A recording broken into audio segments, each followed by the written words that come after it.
Hello, today I'll discuss about Euler equation for turbomachinery, which is very important for energy transfer within the machines. I'll discuss today derivation of Euler equations, velocity triangle for turbomachineries, and illustration. And here I'll discuss about radial flow pumps and compressors. Regarding the Euler equation of turbomachinery, I like to say that in turbomachines, the energy is transferred either to or from a continuously flowing fluid by the dynamic action of rotating impellers. There is a change of angular momentum as the fluid passes through the impeller, imparting torque to it, and thus the Euler equation of turbomachinery will be derived in these sections that gives us the expression of shaft torque. Now, while deriving, I have considered a control volume surrounding an impeller. The control surface may be considered A from the rotor such that the property may be assumed uniform and axisymmetric. Thus, I have taken a control volume surrounding the impeller, and Z is the axis of rotation of the machines. And as I have told, control surface is taken A from the impeller so that the property is uniform. And let us consider C1 is the velocity that's entering the control volume at the point A, and C2 is the velocity leaving the control volume at point B. And let dm dot be the mass flow rate that is entering and leaving the control volume, and R1 and R2 be the radial distance at the point A and B, where Z is the axis of rotation.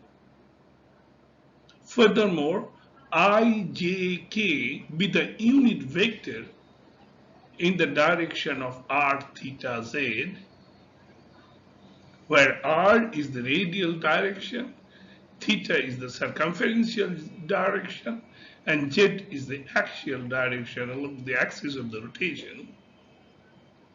Thus, I can express the velocity field C as I into CR plus J into C theta plus K into CZ. Therefore, I can write that momentum leaving the arbitrary control volume at the point B is dm dot into R2 into C theta 2. And momentum entering the control volume at the point A is dm dot into R1 into C theta 1. Thus, momentum flux out of CV is equal to dm dot into R2 C theta 2 minus R1 C theta 1. Hence, if dt be the torque on the fluid in the control volume, then dt would be equal to dm dot into R2 C theta 2 minus R1 into C theta 1. Considering possibility of several inputs and exit, I can write torque on the control volume. Again, I repeat, considering the possibility of several inputs and exit, we can write torque on the fluid in the control volume T is equal to sigma dm dot into Rc theta 2 minus Rc theta 1. Torque on the impeller would be opposite to that of the fluid. So T on impeller can be written as sigma dm dot within the bracket R1 c theta 1 minus R2 into c theta 2, which is positive for a turbine. If omega be the angular speed of impeller, then the work done on the shaft per unit mass flow rate can be written as omega into R1 c theta 1 minus R2 c theta 2. So that can also be written as U1 c theta 1 minus U2 c theta 2, where U is the peripheral velocity of the moving blade and 1 refers inlet and 2 refers at exit. Thus, the work done per unit mass for compressible flow is given by, if we take a turbine, it will be U1 c theta 1 minus U2 c theta 2 would be equal to Cp into del T0, where del T0 is equal to temperature drop across the impeller. For a compressor, it will be U2 c theta 2 minus U1 c theta 1 is equal to Cp into del T0, where del T0 is equal to temperature rise across the compression impeller. For incompressible flow, work done per unit volume would be given by, for turbine, it will be multiplied by rho and would be equated by del P0 for an ideal situation, where del P0 is equal to pressure drop across the impeller, and for an actual situation it will be divided by eta h, where eta h is the hydraulic efficiency.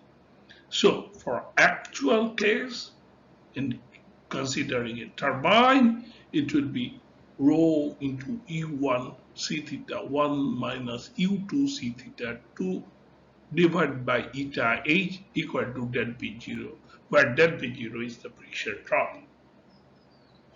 Similarly, for the compressor, it will be rho into U2 c theta 2 minus U1 c theta 1 is equal to del P0 in an ideal case without loss, where del P0 is equal to ideal pressure rise across the impeller. In actual situation, it will be multiplied by eta h. Now the work done per unit weight can be expressed as, for a turbine, U1 c theta 1 minus U2 c theta 2 divided by G is equal to del H in case of ideal flow. So with respect to the earlier expression, it has been divided by rho G, and in case of actual flow, it has been divided by eta H, and the corresponding relation for the compression would be U2 c theta 2 minus U1 c theta 1 divided by G is equal to del H in ideal situation. Del H is equal to head rise across the impeller, and in actual case it will be multiplied by eta H. What is very important that this expression is valid both for compressible and incompressible flow. because this above expression is independent of rho, that's density. I like to discuss another important concept is the velocity triangles for turbomachinery, which is used for the design and analysis of any turbo machines. The velocity triangle shows the vector relations of all relevant velocity components, including relative, absolute velocity, and the blade speed at any point within the machines. Thus, at any point within the blade passage, one can say as relative velocity plus blade speed is equal to absolute velocity. Note that this is a vector addition. Thus, W bar plus U bar is equal to C bar, where I have used the following notation: C as absolute velocity, W as relative velocity, and U is the peripheral velocity of moving blade, and one inlet to the machine and exit 2 is the exit to the machines. I'll use the following notation. The important point here that from velocity triangle we get W plus U is equal to C. It's a vector addition where W being the relative velocity, U is the velocity blade speed, and C is the absolute velocity field. Now our notation is C would be always used for absolute velocity, W will be used for relative velocity now and onwards, U is the peripheral blade speed, 1 would be used at inlet to the impeller, and 2 will be exit from the impeller. I'll give some examples illustrating use of velocity triangles for radial and axial flow machines. To initiate the discussion, I have taken radial flow machines, and it's a compressor or pump. This is a schematic of a backward flow radial machines where I have shown the meridional streamlines, and I have also indicated the direction of rotations, and I've indicated plus and minus sign illustrating high pressure side and low pressure side of the blade. So you can understand by the direction of rotation, so you need to push the fluid against the high pressure side, and thus you need to add the energy from the outside, so it would be a compressor or a pump impeller.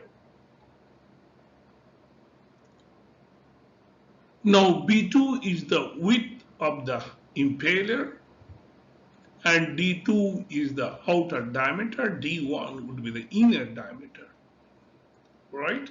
With this geometrical parameter, let's go to the velocity triangle in the next page.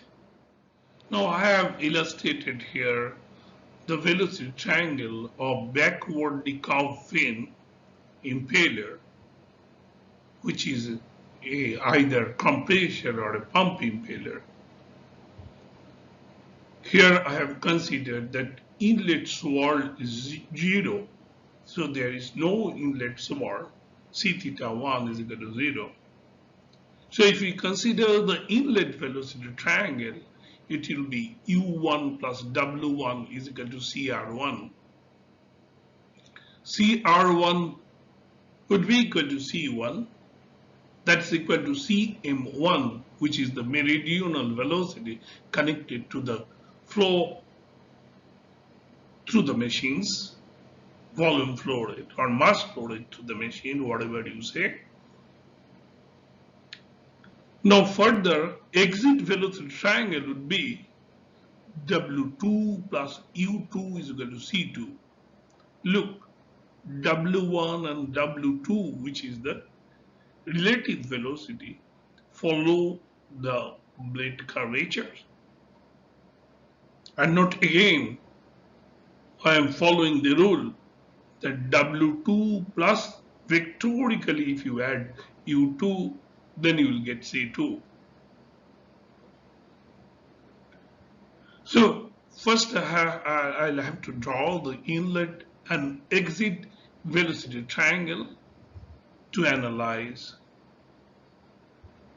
something further regarding head developed by the impeller. Furthermore, let me explain you that there will be boundary layer growing on the blade surface, and because of the boundary layer growth there will be a blockage, and so I have taken a blockage factor K here.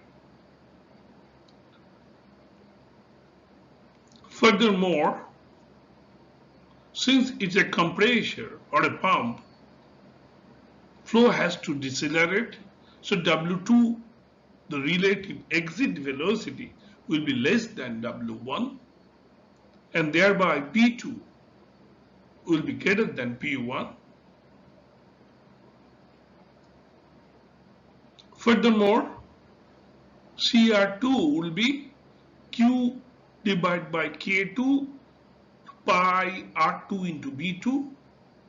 R2 is the exit radius and B2 is the width. K2 is the blockage factor, which is greater than 1. And at inlet, you can find out Q is the flow rate, divided by K1 into twice pi R1 into B1. K1 would be approximately equal to 1. Since the blockage, because of growth of boundary layer at the inlet, will be much less compared to the exit.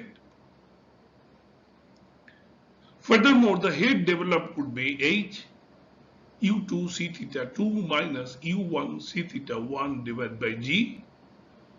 Now head developed would be maximum when C theta 1 would be equal to 0. Now in this case I have drawn the velocity triangle without swirl, inlet swirl. So here in this case particularly head developed would be U2 C theta 2 divided by G. Hope you have understood the velocity triangle, at least for a radial flow impeller. With respect to radial flow impeller, we often find the three kinds of curved vane. One is named as forward, radial, and backward curved vane.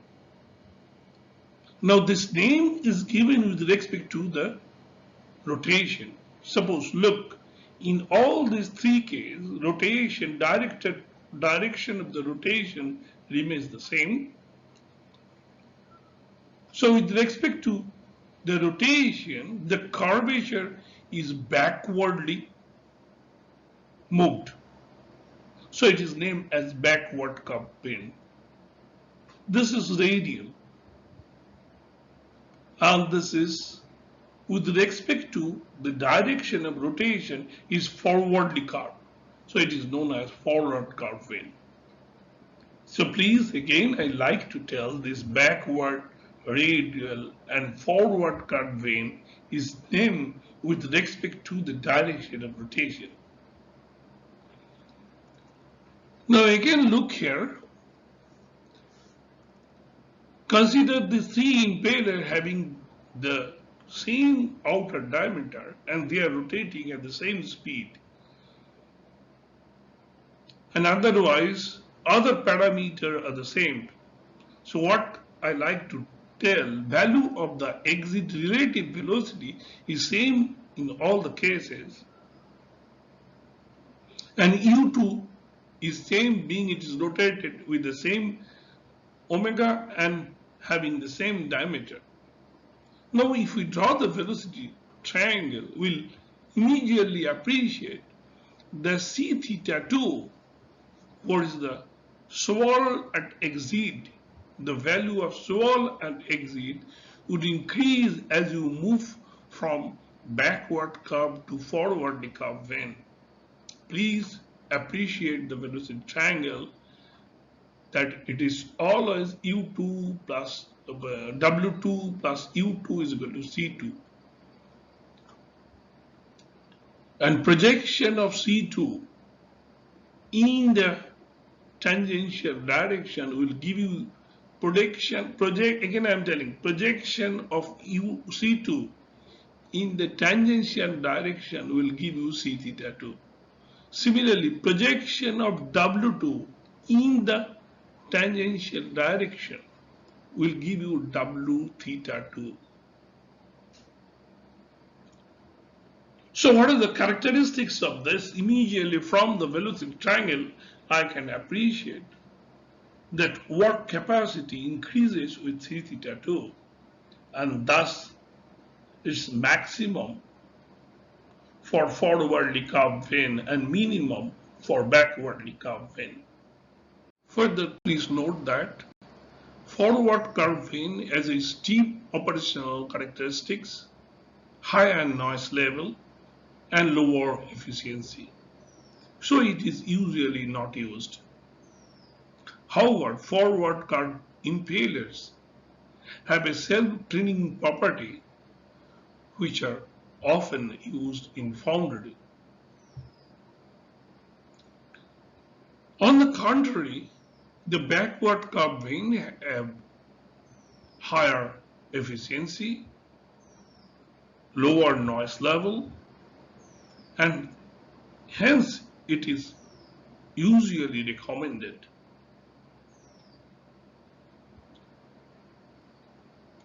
Now let us define xi. Xi is the pressurized coefficient.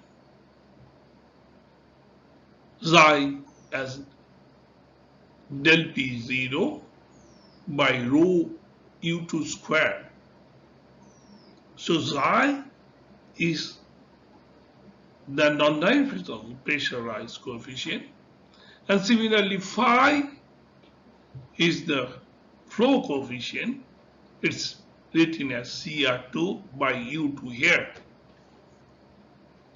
With this definition, we can further move as, here I have indicated xi phi characteristics for a backwardly curved vane, radial vane, and forward vane. This is for backwardly curved vane.